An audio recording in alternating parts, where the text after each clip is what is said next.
Yo les amis, c'est Finga Pilote, j'espère que vous allez bien. Durant cette intersaison, j'ai décidé d'échanger avec vous sur un sujet qui est vu de tous, mais dont la plupart des personnes ne savent même pas pourquoi c'est fait ainsi. Dernièrement, un ami m'a demandé: Finga Pilote, toi qui joues à l'expert, pourquoi les pneus du monoplace sont inclinés? Et oui, vous l'aviez sûrement déjà remarqué, mais vous n'aviez pas poussé la réflexion plus loin, vous disant peut-être que c'est un mécanicien qui a oublié de bien faire son travail. Eh ben non, les pneumatiques d'une Formule 1 ne sont pas montés exprès droit comme un piquet. Cette inclinaison s'appelle le carrossage.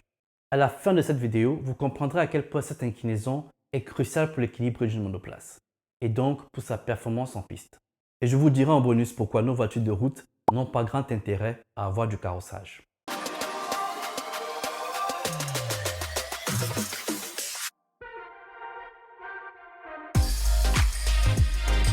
Finga Pilote.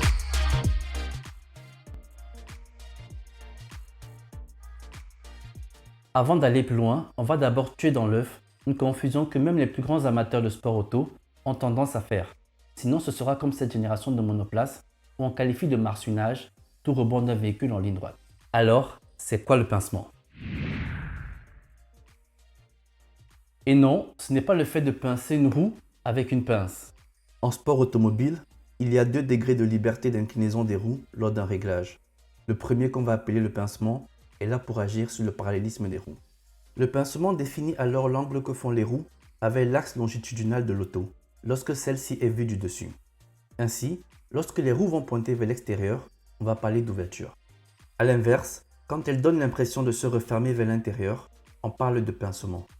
En Formule 1, on a généralement de l'ouverture pour les roues avant et du pincement pour les roues arrière. Dans l'un ou l'autre des cas, les valeurs ne dépassent quasi jamais 2 degrés. L'ouverture des roues avant permet de mieux inscrire la voiture en virage. De manière imagée, la roue avant intérieure pointe vers la corde du virage avant même de tourner le volant. À l'arrière, on opte pour un pincement des roues afin de combattre le survirage pouvant entraîner un dérapage incontrôlé et donc un tête-à-queue. Un art parfaitement maîtrisé par le maître Gotifi en son temps. Ce léger angle de pincement permet donc de maximiser la zone de contact pneu-piste et donc d'augmenter l'adhérence. D'ailleurs, est-ce que vous vous souvenez de la monoplace la plus performante de l'histoire de la Formule 1? Oui, oui, je parle bien de la W11 de Mercedes.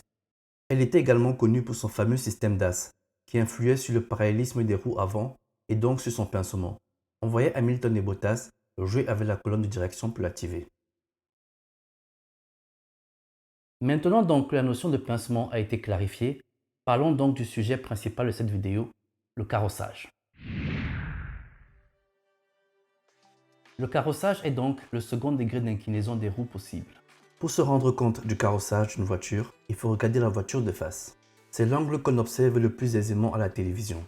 Il désigne donc en vue de face l'angle formé par le plan de roulement de la roue avec la verticale. Le carrossage est dit négatif ou contre-carrossage lorsque le sommet de la roue pointe vers l'intérieur. Il est dit positif dans le cas contraire. La Formule 1 n'a jamais laissé et ne laissera jamais rien au hasard. De nos jours, toutes les monoplaces de Formule 1 roulent avec un carrossage négatif. Celui-ci est plus prononcé à l'avant qu'à l'arrière, où il est parfois proche du zéro absolu.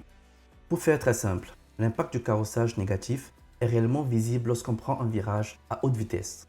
Imaginons une monoplace avec des pneus ne disposant d'aucun angle de carrossage. Lors d'un virage à gauche, le centre de gravité de la voiture se déplace vers l'extérieur. Le pneu qui a donc le plus de charge est le pneu se situant à l'opposé de la corde du virage. Du fait de ce déplacement du centre de gravité, la voiture elle-même s'incline vers l'extérieur. Le pneu également va s'incliner, diminuant ainsi la surface de contact avec la chaussée, résultant donc en une perte d'adhérence, soit moins de performance.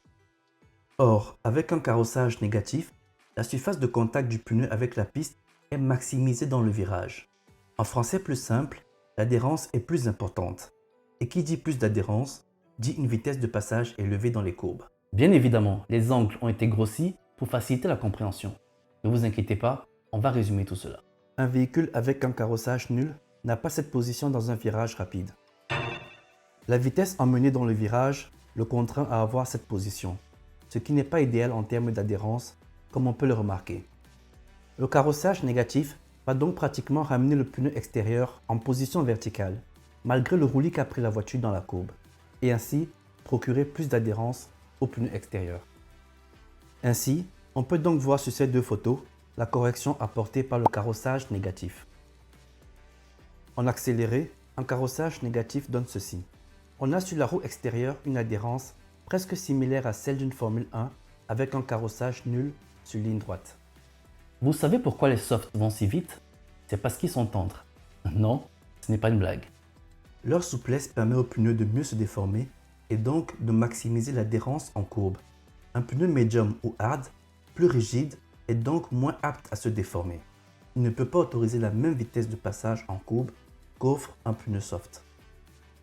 Les circuits sont des successions de virages, donc un carrossage négatif est privilégié. Vous comprenez alors que sur des circuits où on a des enchaînements rapides comme Silverstone ou Austin, on a donc des valeurs de carrossage élevées ou davantage d'appui aéro. Pour finir, vous avez vu que j'ai parlé très peu, voire pas du tout, du carrossage positif. En effet, c'est une des positions les plus dangereuses, que ce soit sur piste ou sur la route quotidienne, car la voiture aura des difficultés à tourner dans les virages et risque de tirer tout droit. On retrouve ce type de réglage uniquement sur les ovales, qui sont des circuits totalement à part, que ce soit en NASCAR ou en IndyCar. Beaucoup d'entre vous vont sûrement se dire « mettons un maximum de carrossage négatif et passons comme ça fond ». Eh ben non, ce serait trop facile et tout le monde s'appellerait Adrian Newey.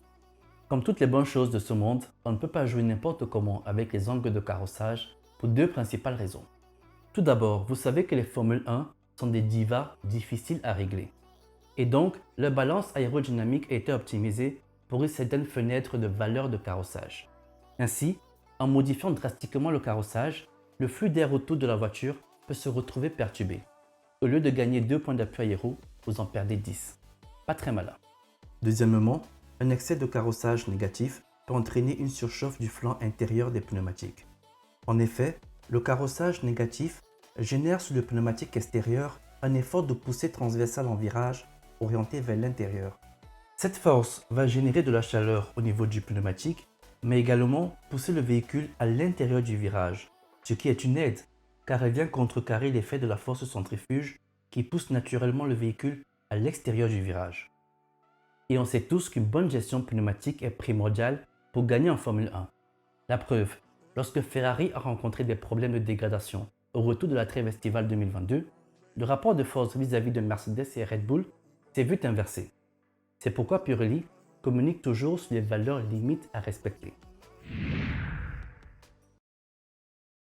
La question vaut la peine d'être posée. Si je prends mieux un virage avec un carrossage négatif, pourquoi les constructeurs nous fournissent un véhicule avec des pneus montés sans carrossage? Eh bien, c'est très simple pour deux raisons. Comme on en a parlé, un carrossage positif ou négatif accentue la dégradation du pneu qui est non uniformément réparti sur la chaussée. Un carrossage nul améliore la dégradation car plus il y a de surface de contact, moins le pneu monte en température. Et entre nous, personne n'aime dépenser son fric pour changer les pneus. Deuxième raison, la conduite de route est assez tranquille et n'est pas comparable aux vitesses qu'une Formule 1 peut avoir en piste. De plus, nos voitures ne sont pas designées pour prendre des virages avec des vitesses à la limite du décrochage. Sauf si vous êtes des fous du volant. Mais je crois que la majorité des chauffeurs sont des personnes responsables. Alors, pas la peine d'avoir un carrossage négatif sur nos voitures, surtout pour nos conduites de papier. Voilà les amis, vous êtes désormais des pros du carrossage et du réglage pneumatique. N'hésitez pas à déposer votre CV chez Ferrari, à Skip. Fred Vasseur embauche pas mal en ce moment à ce qui paraît. Pour moi, c'est toujours un plaisir d'avoir ces discutés avec vous. D'ailleurs, bon nombre d'entre vous m'ont connu avec la vidéo sur l'aérodynamique en Formule 1, que je vous propose ici, car elle a 15 000 vues. Et c'est grâce à vous, je vous en remercie. Je ne vais pas vous spoiler la prochaine Discutech, mais ça risque de pas mal rebondir.